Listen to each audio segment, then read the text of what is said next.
Welcome to another episode of The Wave. My name is Adam. My name's Nick. Welcome to The Wave, the weekly news and chat show from the world famous Bottom of the Stream podcast. World famous indeed. Yeah. Every country in the world.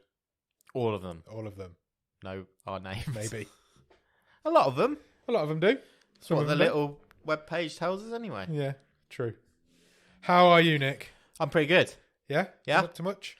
I went to see a show at the weekend. Oh, did you? With Netflix links. Okay. I went to see RuPaul's Drag Race Oh, I UK. saw it on Instagram that you'd been to that. How was it? I had a lovely time. Yeah? See some drag queens? Yep. What do drag queens do? Right. Well, actually, I didn't think this was quite as good as when we went to the season one. Because the last year or 2 years ago or maybe 3 years ago, I don't know, life, you know. It's been a weird couple of years. I thought there was more variety in what they did. So you had a couple of singers singing live. Yeah. Someone went up on ropes and I thought the talents were more varied. This was definitely a bit more clubby and lip syncy and showmanship. Right, okay. Rather than talent, dare I say it. But, wow. But I still had a great time. Was it good? Yeah, there were some absolute bangers. Cool. And some good songs. At half time. Yeah. Or the interval, whatever Half-time. the parlay is. Yeah. Looks down because we were like second row in the circles. Okay. And halfway up the stalls, there's like, it's a bit of a commotion down there. Oh. And I was like, what's going on? And then there was just a crowd around someone. Right. And they were posing for pictures. Like, oh, it's someone famous down there. Who is it? Right. Who do you think it was? Alan Carr. Oh, good guess. You're along the right lines. So a comedian. More problematic. More problematic than Alan Carr. Yeah, and I wouldn't say comedian. Oh, okay. Actor. Yes. Problematic. Kevin Spacey. lower your star level a bit. Give me a clue. I think he's American. Okay. But he's kind of for many reasons which I don't quite understand, been adopted by the UK. Oh. I don't know. It was John Barrowman. Oh, very problematic. Yeah. Really? Yeah. Wow. So he was there. Did he have his dick on someone's shoulder? Not that I could see from where I was sitting. Good. He hadn't forked out for good seats. Has he not? No, he was quite near the back. He's lost a lot of work, hasn't he, just lately? So yeah. Wow. He was there. Wow. Yeah. Swinging all over the place. Just in dicks the audience. on everybody's shoulder. Just in the audience, yeah. Good. Yeah. Did you say hello? No, like I say, I was above. To be fair, would you have said hello if you were sitting next to him? Probably not. Oh no, I might have been asked to move. Can I? Not necessarily even because of him, just because I'd get to half time. Yeah, I'd get to half time and I'd be like, oh, there's too many people around here. You're all near my space. That'd just be annoying. I'd be like, can I move, please? This man keeps putting his dick on my shoulder.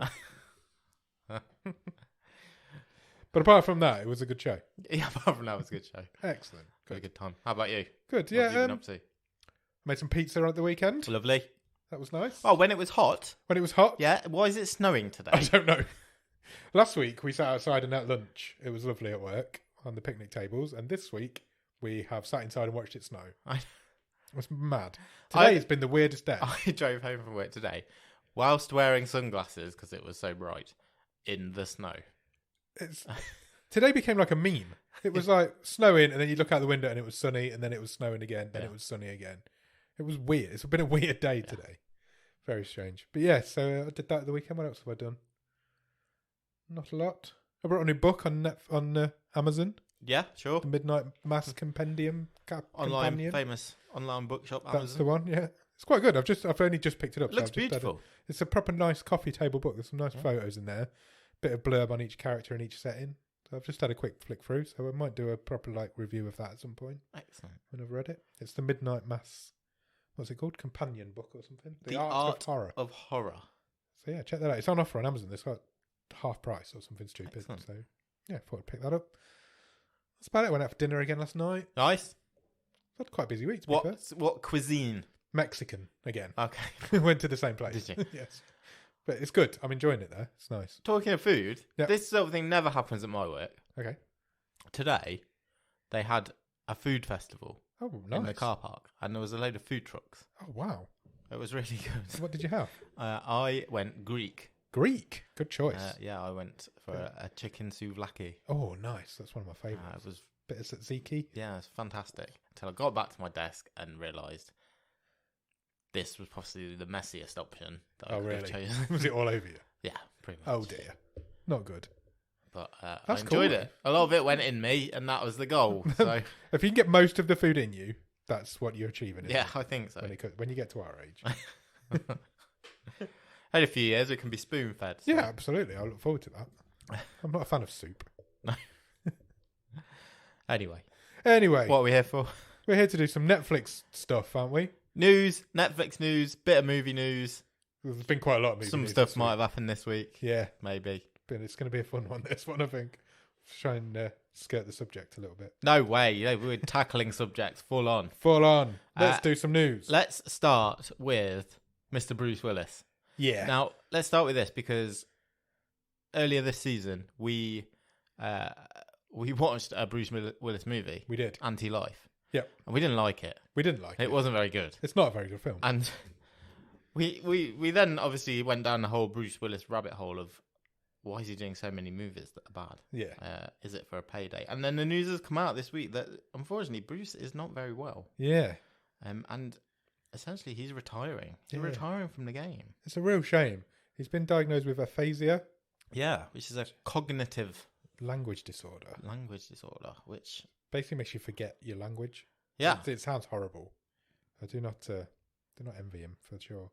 there's a really there's quite a sad but good article on the Guardian actually with sort of a few people talking about their experiences working with him in the recent past and saying the guy was struggling to remember his lines and basically had an earpiece in for a lot of it. So it's really sad news. We did briefly mention it in the episode, I think, that we'd heard a rumour that this sort of thing was going on, but obviously now it's been confirmed and unfortunately he's had to retire. So it is a real shame. Yeah, it was actually his eldest daughter, Ruma, who Yeah. shared the statement a couple of days ago. She I think they released it was it the day after the Razzies? Yes, I think so. Or because famously this year there was a whole Razzie category for Bruce Willis. Yeah. How do you think they feel? I wonder if they'll roll it back. Do you reckon? Yeah. And sort of. It seemed like a bit of fun this time last week, and it doesn't seem as fun this week, does it? Yeah, it really doesn't. So it's a real shame. It is a real shame. Hopefully he's going to be okay. Yeah. We wish him all the best. And you don't want to think of Bruce Willis in those shitty movies. You want to think of Die Hard. Yeah, absolutely. Don't go out and watch Afterlife or Cosmic Sin or Midnight in the Switchgrass or whatever it's called. Yeah. Go out and watch Die Hard. Go out and watch Sixth Sense. Fifth Element. Watch Fifth Element. All of his classics. That episode of Friends that he's in is brilliant. He was in a few, wasn't he? Yeah, he was. Yeah, I forgot about that. So yeah, good luck to him. Hope it's all good. Okay, we'll do the Netflix news obviously, but I think that's it for movie news. Nothing else happened this week. No, it's been a quiet week really. It's not a lot's gone on in the world. Oscars, should we talk about them? I think we should.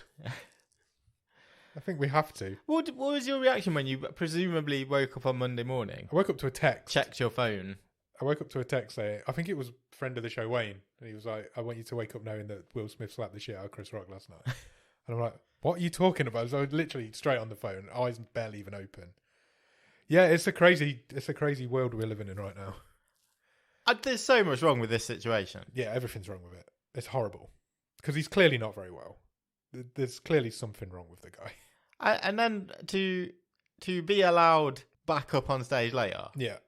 Yeah, I think there's some serious failings here. Yeah, I think you're right. It's never okay to go and smash someone in the face. Of course it's not. It wasn't even a funny joke. So Chris Rock... No, it was a terrible joke. It's a terrible joke. Yeah. It's not funny. Well, not funny at all. Chris Rock is in the wrong in the first place, but it does... You can never excuse violence against anybody, No. in my opinion.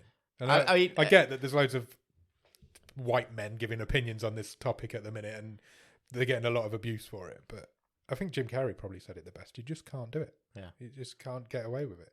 And it's come out today that the Academy have said that they asked him to leave and he refused. But you can't. How do you prove that? I take it with a pinch of salt. Yeah. I wouldn't trust anything the Academy said, if I'm completely honest with you. But to say, we refused and then we let him go up on stage and make a 10-minute speech. Yeah. At least you just wouldn't let him. To which he got a standing ovation. Which he got a standing ovation straight away. The guy's clearly got a problem. He's not been well for a while, I don't think. But you can't excuse it. And I feel like he's going to go away for a little while now and sort his life out, hopefully. Because he needs to, by the sounds of it. Unbelievable turn of events. I think the worst offence of it is that he's taken all of the headlines away from all the people that did win the Oscars. Nobody's talking about Coda. No, exactly. And it's a real shame because that's the first ever streaming film to win an Oscar. Yeah. People should be talking about that. It's the first film to ever be at Sundance and win an Oscar. Nobody's talking about that. And all it's done for the deaf community and raising awareness. That's it. Before you even get into all of that sort of thing. And I think I think his biggest crime is that he's stolen the headlines from the people that really deserve it. And or is it that Chris Rock's world tour is now selling out? The 1,000 times higher prices than they were this time last week. It's £386 a ticket now. It was 38 last week. What's wrong with this world, man? The biggest crime could be that he's just rejuvenated Chris Rock's career. No, I think it's a real shame that nobody's talking about Coda. Nobody's talking about the people that won. And I think that's what we should be talking about. Shall we talk about that? Yeah, let's do it. Let's talk about Coda winning. Let's talk about... We'll run through some of the top categories. So Best Supporting Actress was Ariana DeBose for West Side Story. You realise we're going to talk about these having not seen any of these films now, but yeah, I mean, fair. That category was so strong. It's nice that West Side Story won something, I suppose. Best Original Screenplay, Kenneth Branagh for Belfast. Apparently Belfast is incredible. I really got it that I turned down the opportunity to go and see Belfast when it was in the cinema. But it was a secret screening and I didn't go. Best Supporting Actor, Troy Kotzer for Coda. Yeah, he's the deaf guy, isn't he? Yeah. Best Animated Feature was Encanto. Yeah, I'm not sure about that. They always seem to win the animated feature. Dune won a whole slew of technical awards. I think that's which fair. I won't go through. I think technically it's a great film. It looks beautiful and all the effects make it work. I think that's fair. Best Actress, Jessica Chastain for The Eyes of Tammy Faye. Yeah, don't know what that is either. Best Actor, Will Smith. Yeah. Best Director, Jane Campion for Power of the Dog. Yeah, good for her. She back-to-back female Oscar winner. Yeah, and also her second Best Director. Yeah. Oscar, I believe. And Best Picture was Coda. Yeah. Apple TV's own. Yeah, not Netflix's own. Yeah. I think that's probably the biggest news, that a streaming service has won an Oscar for Best Film and it isn't Netflix. Yeah. I really think that's big, and I think they can never have that. They can never have that now. No, I think it will change the way Netflix look at on their CV award ceremonies and the way. Are they gonna? They could go one of two ways. Do they go, right, well, we need to grab as many as we can now, let's make some really good films? Or do they go the other way and think, fuck it, we'll just make loads of shit films that we're not going to bother with the Oscars anymore? It's a really big deal for me, and nobody's talking about it because everybody's talking about Will Smith. Yeah, but the hype train will just wind up in... Yeah, of course it will. 9 months' time, and Netflix they're not going to not try and get an Oscar. I don't think so. I think... hopefully it spurs them on to try and get more. But that could have gone either way, that award. It was a dead race between Coda and the Power. Yeah, sure. I had a £5 free bet in my Sky Bet account. Yeah, and I was trying to put a bet on the Oscars just for a laugh. Okay. And there was so hot favourites that it wasn't worth betting on anything. Oh, okay. So I ended up betting on Cody Schmidt-McPhee to win Best Supporting Actor. Yeah. And he obviously didn't, so I lost that £5 free bet. But it was the only thing that was really worth betting on. I did even put an accumulator in with like 5 or 6 things in it, and it was just not worth it. That just would have been like 50p. But yeah, good. Well done to everybody who did win. It's a shame that the headlines have been stolen from you a little bit. Yeah, exactly. Next, Razzies. Let's turn on the Razzies. Let's talk about that's more of our wheelhouse. Worst picture. Yep. Winner was Diana the Musical. Okay. Which is a Netflix movie. It is, and has been chosen as our next watch along in the Discord group. Yeah. So we will be watching that pretty soon, I think. Yeah, I think so. In the Discord. So if you want to join the Discord, come along and join us, and we'll watch the worst movie of the year. We're going to do a watch party, and we'll watch Diana the Musical. Yeah. It'll be a watch along, sing along. with with bottom of the stream. Worst actor, LeBron James in Space Jam: A New Legacy. I haven't seen Space Jam: A New Legacy. I have heard that it's terrible. Worst actress was Gianna DeWall in Diana the Musical. Yep. Worst supporting actress was Judy Kay in Diana the Musical. Worst supporting actor was Jared Leto, House of Gucci. Yeah. He's not having a good few weeks. He Because really apparently Morbius is an absolute pile of It's the brown stuff. It has not been reviewing well, that's for sure. I'm not going to do the Bruce Willis category. No. I do not feel it appropriate. I don't find it The comfortable worst screen couple, LeBron James and any cartoon character in Space Jam: A New Legacy. They really went to town on Space Jam. Worst remake, rip-off or sequel, Space Jam. Worst director, Christopher Ashley for Diana the Musical. Worst screenplay, Diana the Musical. That's So basically, two films good. won awards at this ceremony. yeah. Yeah, I can't wait to watch it. I'm really looking forward to watching it, actually. I think we'll have a proper good laugh with it. It could be really funny. Do you think people who win Razzies take it with good humour? Or do you think that I people would in say Hollywood... not entirely. Do you think people in Hollywood just don't have a sense of humour? I think I would. I feel like if we won Worst Podcast, I'd go to that award ceremony and pick it up. any famous Yeah, might help, I suppose. absolutely. Apparently, Diana the Musical is so bad it makes cats look good. Okay. Which apparently, that's what won it last year, wasn't it? Next. Okay, let's put the awards Yeah. back in the box. Is that it now for award season? It is until about 3 or 4 weeks' time when we crank out the 3rd annual Botscore Awards. Of course, yes. Yeah, but that's a good award ceremony. Which will be our award ceremony. So look out for the details on that in the next few weeks. Get some nominations out there. Netflix news. Cool. This week, the trailer was released for The Sea Beast. Okay, what's The Sea Beast? It is an animated movie. Okay. Coming to Netflix on July the 8th. It is directed by Chris Williams, who is kind of a big deal. Is he? He directed Moana Oh, wow. and Big Hero 6 Oh, I love Big Hero 6. for Disney. I've not seen Moana, but It's fantastic. I love Big Hero 6. They're both great movies. Okay. And this is his first movie for Netflix.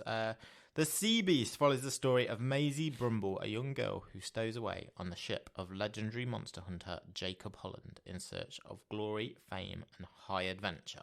Oh. The trailer looks awesome. Oh, really? I've not seen it. I've not even heard of this.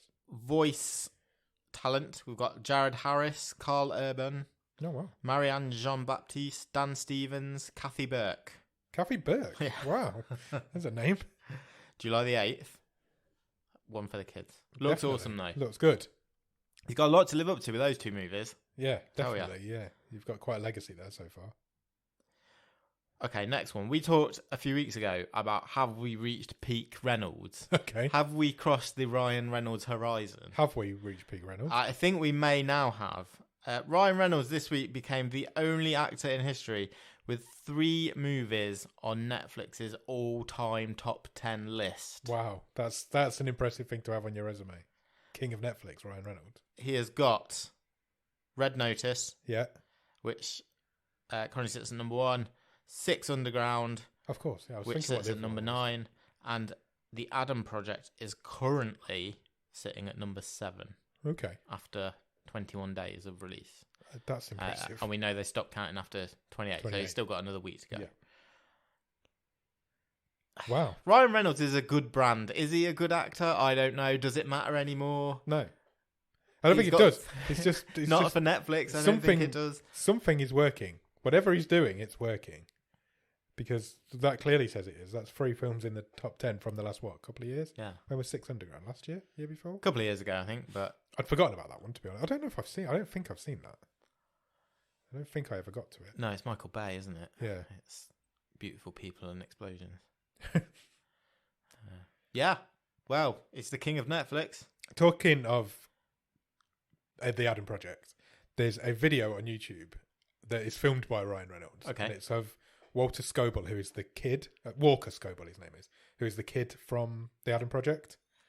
And it's Ryan Reynolds filming him doing the opening monologue from Deadpool.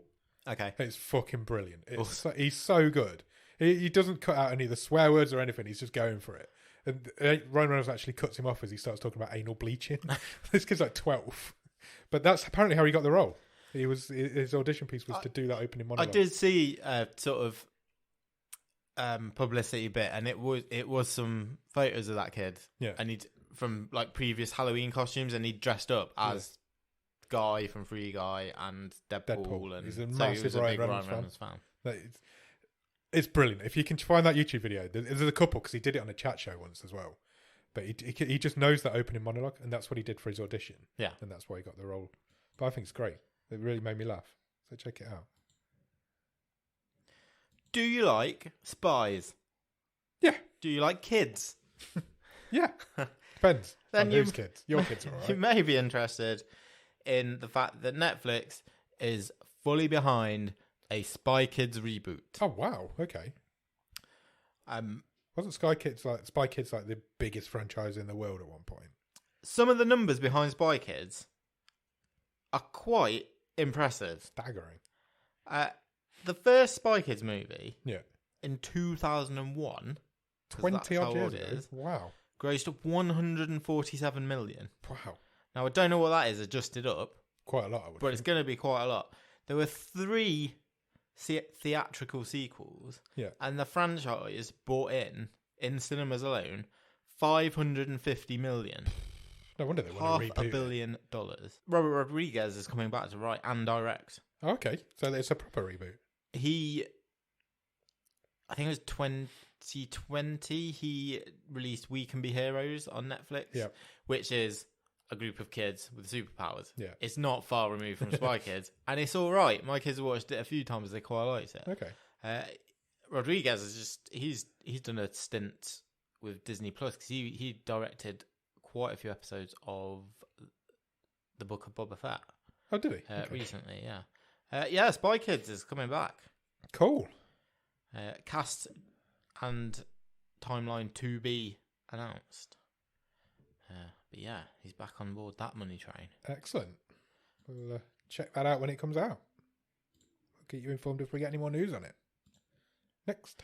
Netflix has confirmed that they are producing and funding The Kitchen. Okay. A dystopian thriller. Oh, I like a dystopian thriller. Daniel Kaluuya Yeah. is writing and producing. Okay. It's Interesting. his first step into writing. He's usually great, Daniel Kaluuya. Kane Robinson from Top Boy, also known as the rapper Kano. Okay. He's in it. Top Boy's appeared on Netflix in the last few weeks, so maybe that's part of this deal. The Kitchen is set in London in 2044. Okay. A future where the gap between rich and poor has been stretched to its limits. All forms of social housing have been eradicated, and London's working classes have been forced to live in temporary accommodation on the outskirts of the city. I don't think you'd need to go that far in the future to find that sort of I feel thing, that you might be honest. right. This story follows Izzy, a resident who is desperately trying to find a way out, and 12-year-old Benji, who has lost his mother and is searching for a family as they battle to survive. Excellent. That sounds awesome, to be fair. Yeah. The future dystopian London sounds like a great setting for a film. Yeah, it shoots in London and Paris and will be released in 2023. Okay. We'll keep our eyes on that one Straight as well. to Then. Netflix. Yeah. I like the idea. I don't know if I've ever seen future rundown dystopian London. I like that idea. I kind of, just from that sort of, I've got a bit of a Children of Men type vibe in my head. Excellent. Next. Talking of viewing records, it's no Ryan Reynolds. Okay. But Bridgerton is back. Okay. Are they breaking records? And it has become, I believe, the highest... Another case of Netflix just making up slightly changing how they are counting things. The highest English language debut of any series on Netflix in its first 3 days. I love how they just make shit up. I know. They must have some proper statos sitting at a computer, right? Oh, it's done this one. We'll break this record. Yeah, it's going, well, we can't say a week because it's not quite. It's not quite a week. But in 3 days. 3 days is done all right. Top of the charts. 193 million hours of viewing time worldwide in its first 3 days. Wow. Bridgerton Season 2 made the top 10 in 92 of the 93 countries where Netflix keeps track of rankings. The only country where it didn't make the top 10? Go on. Would you like to have a guess, or have you already read the Just screen? read it. Japan. Wonder why. Don't know. Japanese don't like Bridgerton. It was quite raunchy, the first series. Maybe they're against that. This series is supposed to not be so. It is not raunch. Not at all. Oh, yes. I've seen it already. What, the whole series? Yeah. Really? Yeah. Wow, impressive. It's all we've watched all week. There is a bit of raunch. Okay. But it's right at the end. So I'm thrusting my pen in your direction. You really are. I was quite worried. It's Johnny Bailey, isn't it? I like Johnny. Yeah. Johnny Bailey was in... Do you remember Campus? Yes, it I was do, a sitcom a few years ago. He was in that. He was always really good in that. The only thing that has beaten it in terms of numbers is I think it's the most recent season of Money Heist. Okay. By the same metric, that's the only thing that's ahead of Bridgerton. I did wonder when it said English language. I was like, I wonder what it was. Yeah. I was assuming Squid Game, but I think Squid Game was more of a slow burn. It came later, didn't it? Squid Game's it was into it sort of couple of weeks out before everyone kind of got on the Squid Game thing. Well, that's pretty big numbers. That is big numbers. Really big numbers. Good for them. The Bridgerton's a runaway success. An absolute runaway success. Next. Do you like choosing stuff? Yes. Well, good. Do you like horror movies? You know I do. Do you like Asa Butterfield? You know I do. Well, I've seen the trailer. I've seen this trailer. You might like this one then, because the trailer this week has been released for another Netflix exclusive, Choose or Die. Yeah. Which will arrive on April the 15th. That's really soon. It's less than 2 weeks away. I've seen the trailer as well, and basically how I would describe this is like the Jumanji reboot, but it's a horror. Really fucking scary. Yeah. Because essentially they find an old video game. Yeah. And it's one of those choose adventure. your own adventure type things. Text adventures. Except your choices are pretty horrific and lead to a multitude of horrible events. And seem to be playing out in real life as you play them. Yeah. The trailer's awesome. I will put it up. It's a good trailer. The trailer's really good. The synopsis reads, after firing up a lost 80s survival horror game, a young coder unleashes a hidden curse that tears reality apart, forcing her to make terrifying decisions and face deadly consequences. It also stars Eddie Martin, Angela Griffin, and Robert Englund. I don't know if I've ever seen Robert Englund in anything that he's not Freddy Krueger in. I'm just thinking about it now. I just don't think I have. That's cool though, isn't it? It is pretty cool. It's a great trailer. I was really impressed. I fell into a bit of a Netflix trailer rabbit hole the other night. Okay. I was watching quite a few different trailers, and that one was the one that really stuck out to me. So I would definitely be checking that out. There's a lot of like green text in the trailer. Yeah, there is. Taking you really back like to that proper 80s computer gaming. Does well, I know Sex Education isn't set in the 80s. No, but it's got that 80s vibe. Does Asa Butterfield know he doesn't have to just do maybe he's just stuff in that? You tend to get stuck in a rut, don't you? Stuck in a stereotypical rut. So maybe that's what's happened to him. Maybe by accident. Good. Let's check it out. April 15th. I'm sure we will be back in a few weeks. Oh, I watched that. Giving our opinions on that movie. Opening weekend, definitely. Last piece of news. Okay. Away from Netflix. Cool. Sharon Stone has signed up for the Blue Beetle movie for DC. Yeah. Because it worked really well last time she did a superhero movie. Does anyone remember her in Catwoman? No. Oh, that's an absolutely terrible movie. She is playing the villainous Victoria Cord. Okay. Also has been cast Raul Max Trujillo as Carapax, the indestructible man. Nice. Yeah, this sounds quite... I don't know anything about the Blue Beetle in terms of his comic history. Nor do I. But I think this sounds pretty cool. Yeah, I agree. Because I listen to Sholo Marijuana's podcast every week. I'm kind of keeping up with what's going on with it. And at the minute, he's just working out a lot to try and bulk up for it, which is why he's so big in the last season of Cobra Kai. Because he's just like... Interestingly, exactly. Was he a bit proper less mobile? Up, yeah. So he's... but no, he's really excited about it. So hopefully it'll be really good. I presume the studio are pretty confident because... originally, this was planned just as a streaming release. Yeah, it is now going to cinemas. Full on cinema release. Wow, that's and quite big for such a small. 18th of August next year, so summer. So it's not filming yet. Blockbuster. It's quite a big thing for such a small DC character. getting its own movie. It worked Big for... vehicle for him. You just got to try and get it right. It worked for Shazam, didn't it? Yeah, absolutely. Shazam's a great film. Yeah. Yeah. Good luck to it. DC have got a lot of work to do to sort themselves out, but they got on the right track with the Batman for definite. What else have we got to do? That's all the news. That's all the news. Have you watched anything good at the top of the stream? I watched Bridgerton. Oh, you just mentioned that. Yeah. How was it? Right, it's good. Yeah. It's fine. Yeah. It kind of felt like not the same show. Right. Kind of felt like I was watching a spin-off of, or a cousin. Right. Even though it's got mostly the same people in it. But your main character's gone, hasn't he? Reggie Jean Page just did not sign up. And they've taken all the raunch out of it, which is what it was known for in the first season. There's literally a bit of raunch in I think it was the penultimate episode. Right. So it is a completely different show. There's no two ways about it. They've changed the themes. It's definitely been dialed down. I wonder why, because that's what sold Bridgerton to people. It's an interesting... But it's sweeter. It's more of a love story. Yeah. Okay. Look, it does brilliant things for sort of, again, sort of minority representation. Right. You know, and sort of,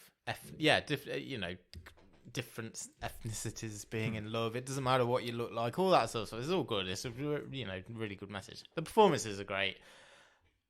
A bit similar to Inventing Anna. Yeah. I wonder if this is, because it's from the same company as Shondaland. Oh, is it? Okay. I feel that there is a bit of a theme there in that every episode doesn't need to be an hour and a quarter long. Yeah. We seem to be falling into that rabbit hole of everything has to be massive at the minute. But everything they've done has been a huge... Well, I say everything. They've done 2 seasons of Bridgerton and Inventing Anna. And it's all been worked. A huge hit. Yeah. So maybe they're onto something. My comment on both of them would be, you don't need to be we could have done a bit of editing it, guys. Yeah. It doesn't need to be that long. Yeah. Cool. How about you? I've started 2 shows this week. Good. So I've started Human Resources. Oh, yes. Which is the spin-off to Big Mouth. Yeah, how's that? I've only watched the first 2 episodes. I really enjoyed them both. It feels like Big Mouth, but a bit more grown up. Okay. Because there's no kids in this one. Sure. It's all about the different monsters that are in. I don't know if you've seen any of Big Mouth. Yeah, I've seen 4 or 5 episodes. So I don't know why I never went back. I did like it. So they introduced the hormone monster in the first season. And then after that, they've kind of grown that theme a little bit. Yeah. And so Human Resources, all the different monsters, when they're not with the humans, it's working in their own world. Cool. So it's a film that's got a bit more, feels a bit more grown up. There's obviously a lot of sex jokes and stuff still, but yeah, I've enjoyed the first 2. I'll definitely stick with that one. I also started Pieces of Her. Oh yeah. So this is interesting. I saw this on Gogglebox. Yes. Right. It was on Tony Collette, isn't it? Tony Collette's new show, yeah. And I thought that looks actually quite good. So I'll give that a go, I think. And so I watched the first episode. I thought, that's actually great. It's a really good first episode. Okay. The second episode was a real struggle. Oh, yeah, really? I really struggled with it. So I will give it one more. But like you say, they're hour-long episodes. Why did you struggle? Because did it just lose momentum? It completely lost momentum in the second episode. Okay. And I don't really understand why. But I found myself on my phone. Right. Within half an hour of it starting. And it is an hour-long episode. Yeah. And then I was like, I'm not paying attention to this. So I was like, trying to pay attention. It just didn't grab me as much. Oh, that's interesting. But the first episode, I was glued to it. So it feels like they've tried to hook me in and then left me hanging. So absolute tease. Yeah. So I will go back for the third one. But if it doesn't grab me, I'm done. But we'll see. But the first episode's great. If you want to watch the first episode, it's really good. It's really interesting. How many is there? 8, I think. Oh, right. And they are done. It's like 10 hours of footage again. So we'll see. I'll do the third one again at some point and we'll go from there. Cool. I really watched Nobody as well this week. Oh, with Bob Odenkirk. With Bob Odenkirk. Watched that again. Yeah. Last night. Cool. What made you watch that again? I watched it in VR. Oh, awesome. So I've got this app where you basically, the VR is a cinema and you can stream Netflix to it. Cool. And other stuff to it. So I sat in a virtual cinema and watched it with my headset on. How was it? It was good. I've never done it before. And I really enjoyed doing it. I'm definitely going to do it again, I think. It's an interesting experience. That's cool. There was other people there as well. Yeah. So it was like being in a cinema. And you could chat away to people if you wanted to. And the virtual cinema looked amazing. The detail in it's incredible. And there's loads of different environments. So you could be in like a little cinema room like this. Yeah. Or you can be in a massive cinema. Or you can be on a spaceship. Oh, you can be in a drive-through cinema. So do you choose your movie or choose your setting or what? Both. How does it work? Right, you can choose you choose what you look like, choose your setting, and then choose your film. I'd spend ages doing all that, then just Yeah, not watch the film. That's pretty much what we did. But yeah, it was really good. I really enjoyed it. You can sit in a car and watch it if you want. You can sit in the. You can even choose the seat in the cinema you sit in. You can sit on the front row if you want, or the back row. But I'd definitely do it again. I actually quite enjoyed it. Nice. So, and it looked great. But the detailing in the virtual cinemas are brilliant. Cool. What amazes me the most is that the room lights up as the screen lights up. Oh, great! So if the screen goes fully, if the screen's like fully green, all the lights, it feels like it's lighting the room up green. So it really feels quite that sounds immersive. Really cool. I'll show you at some point. Yeah, we'll go on and I'll show you at some point. But that's it. I think that's all I've watched this week. Ace. Do you want to do extending the rods now? Yeah, let's do it now. Okay. We extended our rods into Kiss Me First, episode 2. Yeah. What did you think? Oh, it's a great title, by the way. Kiss Me First. You should have loads of fun with it. Yeah. I really enjoyed it. Yeah, I did as well. I thought it was probably better than the first one. I'm really intrigued. And I think character development. I think the characters are really interesting. And they feel like real people with real issues, real problems. And they're on a journey. You can relate to them, can't you? Yeah, totally. I thought we got a lot more detail on Tess's character. Yeah, the main character. And yeah, I'm invested. Same. In the real stuff and the virtual world stuff. There's a lot going on. Yeah. She's got a lot going on in her life, in the virtual world and in the real world. It's quite difficult to keep up with it sometimes, because she's trying to track down these people in the real world who have kind of gone missing in the virtual world. And one guy's dead now. So the guy who jumped off a virtual cliff. Yeah. In the end of episode 1, we found out in episode 2 this week, had jumped off an actual real building. Yeah, landed on a car in real life. So, and she even meant to see his body. Yeah. Which, it was a bit strange. She met her with his mum, and she just was like, "I'm a friend," blah blah blah. And they were chatting away, and she was like, "Do you want to come see the body?" And like, okay. Someone was like, "Oh, I didn't know he had any friends. He just spent all his time on that bedroom. On that computer." That's pretty much what my mum would be like. I think spends a lot of time on his computer, watching films in VR. Didn't know he had any friends. No, I've enjoyed it so far. I can't know? Ooh, go on. I'm going to circle us right back round here. Okay. Back to alopecia. Wow. Okay. Right. Do you know there's such thing as headset alopecia? No. Apparently a lot of kids are starting to get it. Right. Gamers. But from like headphones and stuff? Having a headset on all the time. That's worrying. Getting a bald spot on like the front of you. That's quite scary. Yeah. There you go. Anyway. My hairdresser at the weekend told me I'd never go bald. Okay. She was adamant. Yeah, like, you won't go bald. No. I've got quite thick hair. Same. Yeah, you have. We're both quite similar hair, astute people. So my dad will never go bald. But my dad's white. Not far off now. But my granddad, they both had quite thick hair, so apparently it skips a generation. There you go. Cool. I don't know if we finished on Kiss Me First, but I had a good time. I feel like, if you're watching it, keep watching it. I'm looking forward to seeing where it's going. A billion times better than Spectros. Yeah. And The Island and most of the other stuff we've done. What do you think the best one we've done so far is? The Tear Along the Dotted Line. Yeah, I think so. Without a shadow of a doubt. Maybe cry. Yeah. It's amazing. Yeah, it is great. Cool. Anything else? I've got a game. Oh, we've not done a game for ages. Yeah. How exciting. What sort of game? I've got a game related to this week's movie. Okay, do you want to do a bit on this week's movie? Yeah, first? what are we watching on Thursday? We are watching Jordan Shenton's wildcard pick for season 6. Sure. I don't feel at home in this world anymore. Yeah. Not so much of a catchy title as Kiss Me First. Is it the longest title we've done? Is it longer than I Am the Pretty Thing That Lives in the House? Because I think that was the longest. No, I think that might still have the edge. Do I don't know. In terms of actual characters, I'm not counting them. Let's count them. We'll count them before the episode. Yeah. What's it about? Who's in it? Elijah Wood's in it. It's kind of like listen on Thursday. It's kind of got a bit of comedy to it, a bit of horror. It's a little bit like Nobody. A bit noir-y. Yeah.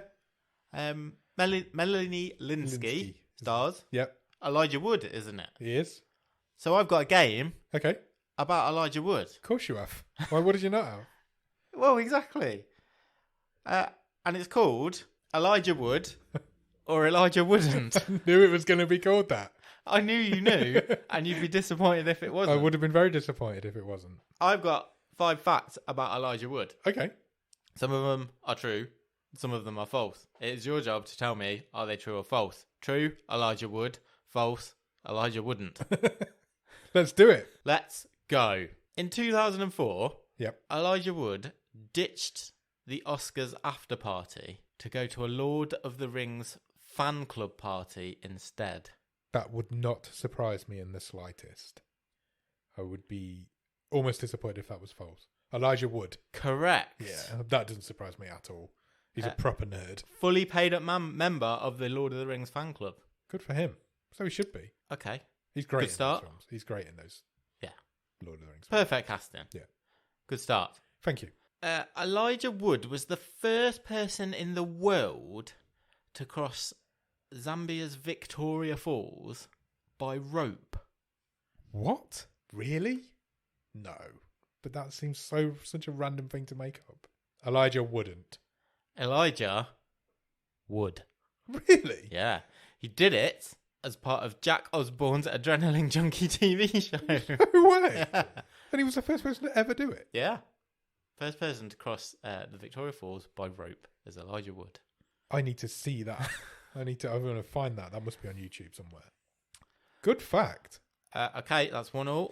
Elijah Wood is a qualified mixologist and sandwich artist and is often found hopping behind the bar at parties to show his skills in creating drinks and snacks. Ooh, why would he have done that? Did he ever play a role of that sort of thing? I know Tom Holland became a mixologist when he made Uncharted. Elijah wouldn't. Correct. His parents did own a deli. Okay. But to my knowledge, he is not a mixologist or a sandwich artist. Good, okay. Random one to make up, but good for you. Thanks. What's that? 2-1 2-1 to me. Elijah Wood was directed by David Fincher in his acting debut in 1989. 1989? David Fincher. What sort of thing was he doing? That's early. What year was the Lord of the Rings? Was like 99, 2000 time? Yeah. 2000, 2001, I think. Elijah wouldn't. Elijah Wood. Oh. It was a Paula Abdul music video. Oh, Forever Your Girl. It was the same year as his feature film acting debut. Okay. Elijah Wood was one of the kids in Back to the Future Part 2. Was he really? Yeah, when okay. Marty McFly How old gets is Elijah into Wood? Hill Valley. Because He's about our age. Is he really? Yeah, I think Because so, he looks yeah. about 12 still. What's that? 2-2. Yep. So this is the final one Okay, for decide. the win. Yep. Elijah Wood is a keen environmentalist and owns a nature reserve near his hometown of Cedar Rapids in Iowa called Elijah's Wood. I was with you completely until you just said those last two words. And I'm like, that is 100% your sense of humour. If I was called Elijah Wood, I'm You're making somewhere called called Elijah's Wood. Yeah. Elijah Wood. Elijah wouldn't. Oh, knew it as well. I doubted myself. I knew you'd made that up and I doubted myself. That's a shame. Is that where he's from? Yes, that's all true. Okay, it's just the name of the wood that's wrong. Oh no, I don't think he really owns a nature reserve. I think Damn it. Devastated by that. I had fun. I had Hope you fun. I love your games. You should do them more often. Okay. I might make them Elijah Wood exclusive though. Just every week. Just do an Elijah Wood one, whether he's in the film or not. Cool. That's it then, I think. I think we've done a wave. We certainly have. Come back on Thursday, this very feed. Yeah, let's talk a bit more about I Don't Feel at Home in This World anymore. Let's do it. Okay. Cheers. Bye.